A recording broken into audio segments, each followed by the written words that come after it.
Hi అండి. Welcome to my channel. అందరు ఎలా ఉన్నారండి? బాగున్నారా? నేనైతే చాలా బాగున్నాను. ఈరోజైతే చీర కుచ్చిళ్ళు అయితే పెట్టుకుందామండి.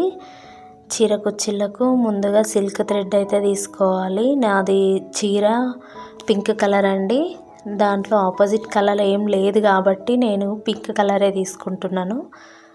ఇప్పుడు ఆ దారాన్ని అయితే 80 వరుసలు అయితే తీసుకున్నాను. నేను 80 వరుసలు తీసుకొని నేను గోల్డ్ కలర్ జెర్రీ థ్రెడ్తోని ముడి వేసుకోవాలండి.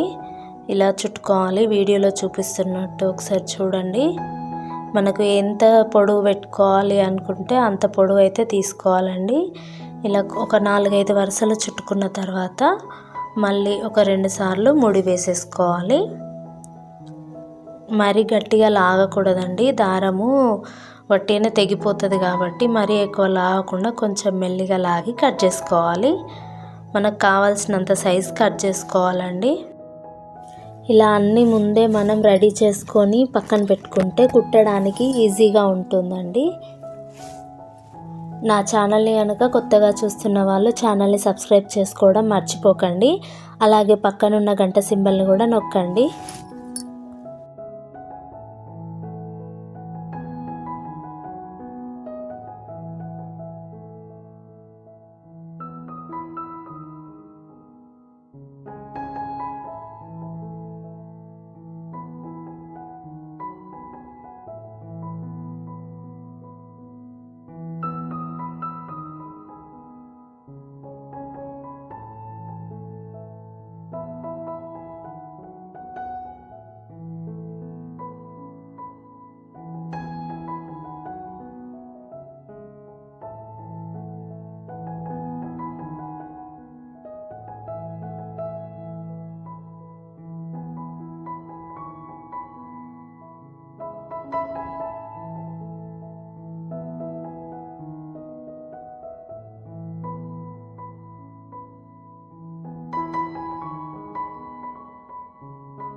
అన్నీ అయితే రెడీ అయిపోయినాయి. ఇప్పుడు వీటిని అయితే రింగ్స్ తీసుకుందాము. రింగులతోని కుట్టుకుందామండి. ఇంకో ఇలా రింగ్స్ దాని మధ్యలో పెట్టడానికి దిల్ షేప్ బీడ్స్ తీసుకున్నాను. అలాగే పెద్ద సైజ్ పూసలు కూడా తీసుకున్నానండి. ఇప్పుడు చీరకి కొంగులు కుట్టుకున్న తర్వాత ఒక సూదిలో దారం పెట్టుకోవాలండి. దారం అయితే నార్మల్గా మన మిషన్ దారమే తీసుకున్నాను. మిషన్ దారం తీసుకొని సూదికి ఎక్కించుకొని తర్వాత ఇలా వీడియోలో చూపిస్తున్నట్టుగా పూసల్ని ఒకదాని తర్వాత ఒకటి ఎక్కించేసుకొని మనం రెడీ చేసుకున్న థ్రెడ్ కూడా పెట్టేసుకోవాలండి.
వీడియో కనుక మీకు నచ్చినట్టయితే లైక్ చేయండి, షేర్ చేయండి. వీడియో ఎలా ఉందో కామెంట్ చేయండి. మరిన్ని వీడియోల కోసం నా ఛానల్ని సబ్స్క్రైబ్ చేసుకోవడం మర్చిపోకండి. Thank you for watching. Bye.